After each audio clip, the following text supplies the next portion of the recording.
ইউপিতে প্রচার আছে কি জানেন? আপনার বাবা মা, মরা বাবা মাকে যদি খাওয়াতে চান, ব্রাহ্মণের মুখ থেকে পূর্বজরা নাকি খায়। ভালো করে শোনো, ব্রাহ্মণের মুখ থেকে পূর্বজরা নাকি খায়। তোমার বাবা মা মরে গেছে, তোমার বাবা মাকে তুমি খেতে দেবে, কি করে খাওয়াবে? বলে শোনো, কোনো পণ্ডিতকে তোমার বাড়িতে ডাকো, যা যা খাওয়ানোর ইচ্ছা তাকে খেতে দাও, তার মুখ থেকে তোমার বাবা খেয়ে নেবে। না না, তার কোনো প্রয়োজন নেই। কেন এই তথ্যের জন্য ইউপিতে পাঠাবেন আপনি? ইউপিতে যেতে গেলে কি খরচ নেই? কত টাকা লাগবে বলুন তো? আপনার আমার বাড়িতে যে মনু সংহিতা আছে, এই মনু সংহিতা পড়লেই তো আপনারা পেয়ে যাবেন তার প্রথম অধ্যায়, যেখানে শ্লোক বা মন্ত্র নম্বর বলা হচ্ছে 94, 95।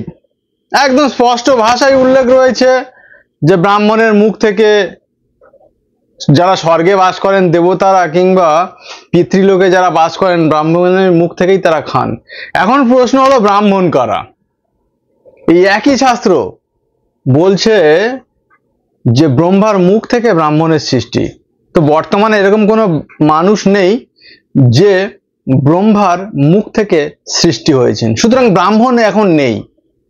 আছে কারা? আছে নির্গুণ ব্রাহ্মণ, ব্রাহ্মণের যে গুণ সেই সমস্ত ব্রাহ্মণ আছে। আর আপনারা সেই তাদেরকে দিয়ে শ্রাদ্ধ করাচ্ছেন, করিয়ে ভাবছেন বাবা মাকে নিয়ে স্বর্গে পৌঁছে দেবে তারা, বা পিতৃলোকে পৌঁছে দেবে। একদম মিথ্যা ভুয়ো তথ্য আপনাদের সামনে প্রচার করছে। আপনারা ভাবছেন এরা ব্রাহ্মণ তাই এরা 10 দিনে অশৌচ পালন করছে। না না না না, এরা নির্গুণ ব্রাহ্মণ, সেই কারণে এরা 10 দিন পরে অশৌচ পালন করছে। ওদের আর আপনাদের মধ্যে কোনো পার্থক্য নেই। যদি মনে হয় তো আপনারাও 10 দিনে শ্রাদ্ধ করতে পারেন, বা 10 দিনে আপনাদের অশৌচ ত্যাগ করতে পারেন। শুধু শুধু খামোখা কেন ওদের কথা শুনছেন?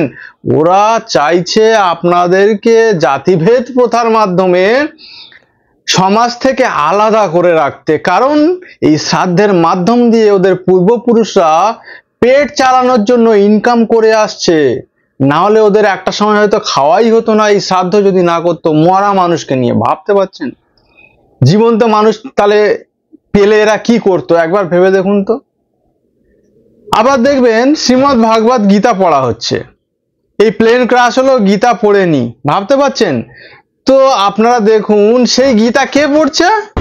একজন 3 থেকে 4 বারের জেল খাটা আসামি। 3-4 বার জেল খেটে আসা আসামি। গীতার গুণগত মান নিয়ে কি প্রশ্ন উঠতে পারে না? একজন জ্ঞানী পণ্ডিত শিক্ষিত মানুষ যে গীতা পড়ে জ্ঞান অর্জন করছে, আর একজন জেল খাটা আসামি যে ভারতীয় সংবিধান মানে সংবিধানকে না মান্যতা দিয়ে থাকার কারণে কিংবা সংবিধান অবমাননার কারণে 3 থেকে 4 বার জেল খেটেছে, সেই মানুষ পড়ছে গীতা। আর গীতার জ্ঞান আপনাদের দেওয়ার চেষ্টা করছে, আপনারা সেই জ্ঞান নেওয়ার চেষ্টা করছেন। তাহলে কি ভারতবর্ষে ধার্মিকের অভাব হলো? জেল খাটা আসামি যদি গীতার জ্ঞান দেয়, তাহলে জানতে হবে সত্যি সত্যি সেই গীতার গুণগত মান কতটা। আমি বলছি না, এ তথ্য এমনি উঠে আসছে। শ্রাদ্ধ বাড়িতে গীতা পড়াচ্ছেন, তো গীতা পড়াতে গিয়ে গীতা তো একবার পড়ে তো দেখুন, সেখানে কি একবারও বলা হয়েছে যে মৃত মানুষের জন্য শ্রাদ্ধ করতে হবে? কাকে নিয়ে শ্রাদ্ধ করছেন? যাকে নিয়ে শ্রাদ্ধ করতে আসছেন সে আপনার বাড়িতে আসছে, এসে সে নিজেই গীতা পাঠ করছে। আর আপনি কি ভাবছেন সে ব্রাহ্মণ? না না না, ও ব্রাহ্মণ কেন হতে যাবো? ও তো নির্গুণ ব্রাহ্মণ, এক কথায় বলতে পারেন দ্বিজ বা পুরোহিত। আবার তো আমাদের দীনকৃষ্ণ ঠাকুর মহাশয় তিনি বলেন পণ্ডিত। জানি না কি পাণ্ডিত্য তার মধ্যে পেয়েছেন তিনি, এক্সেট্রা। তো মানে জাস্ট হাস্যকর। আমরা চাইছি এই মরা মানুষের নিয়ে এই বিজনেস বা ধান্দা বন্ধ হোক।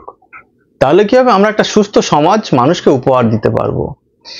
যারা বলছে শাস্ত্র পড়ে তারাই শাস্ত্র পড়ে না, আর যারা বলছে শাস্ত্র পড়ে তারাই শাস্ত্রের ভুল ব্যাখ্যা করে। কারণ এটা তাদের বিজ্ঞাপন যন্ত্র এবং এর মাধ্যম দিয়ে তারা ব্যবসা চালিয়ে যাচ্ছে।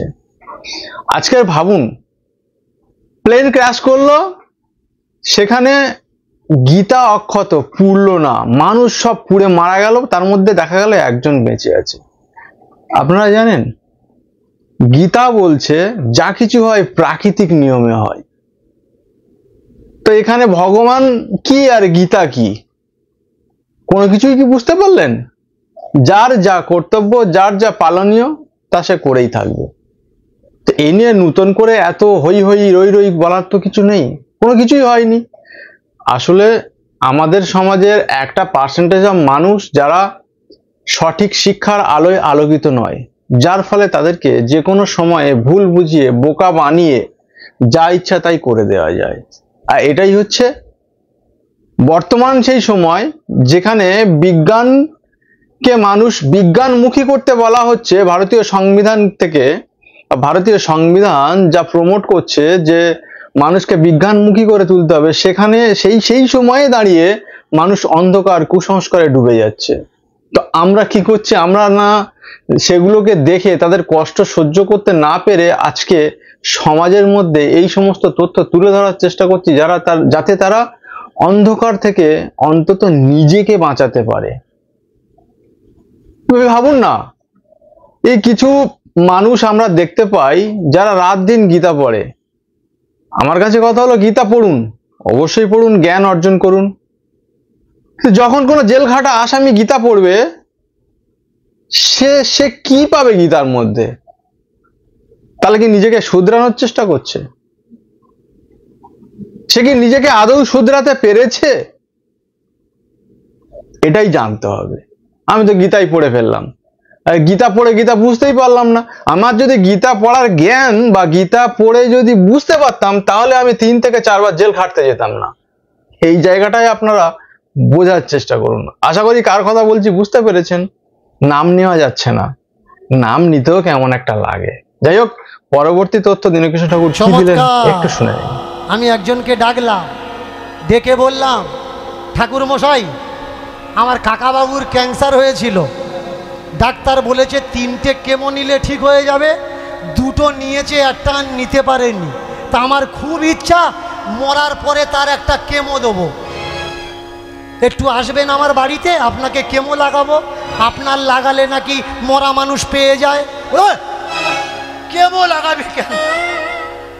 খাবার দাবার হলে আমরা আছি, কেমোর বেলা আমরা